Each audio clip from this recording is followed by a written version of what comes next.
This gonna be an angry car rant, and I need y'all to go to KeyToSetIt.com and sign up for my newsletter so I can tell y'all what platform I'm gonna be on next, because I'm already in hot water with all of these platforms due to my shenanigans, and this video is certainly not gonna help. But you know what? You know me, right? If I feel it, if I see something, I need to say something. Yesterday, I posted Free Rodney Hinton, and I received a lot of hate, and I know why.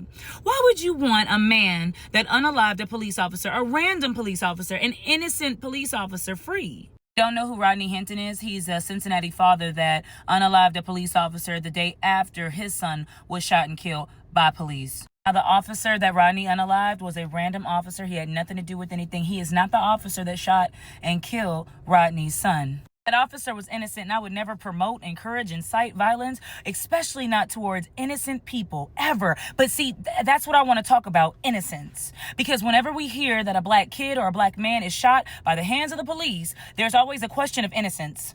Said that Rodney Hinton's son was committing a car theft with 3 other assailants, but no one can give details as to whether or not Rodney Hinton's son had a gun. And if he did have a gun, did he pose a threat with the gun? Because that does matter. First it was he was unarmed. Then it was he was pointing the gun at officers. Then it was he had a gun. He wasn't pointing it, but he was running away.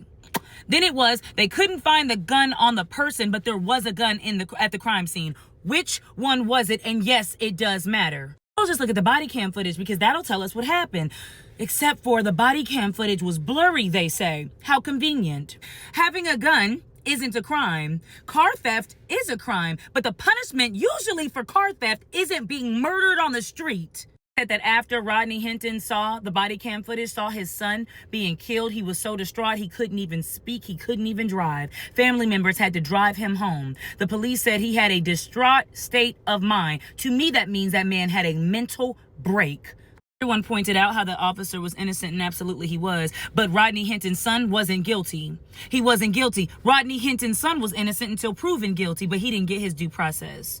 He didn't get to go to court because he was shot in the street before he got the chance to, and that matters. So 2 innocent people lost their life, and that's tragic. Say everything they can about black people. We are monsters. We are animals, savages, vile, violent, whatever they can think of to say. But one thing black people don't do is fight back. We don't. For us to be so nasty, for us to be so violent, for us to be such savages, you would think that we would fight back after all the injustice that we faced over the years, but we don't. We don't. When we see these tragedies, we pray for the family and we keep it moving. But I'm telling you right now that black people are tired of praying for families and keeping it moving. And I don't know what that means, and I'm not saying anything, but I think we're tired as a people.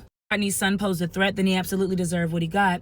If Rodney's son did not pose a threat to the officers' lives and safety, then he did not deserve to get shot and killed out in the street.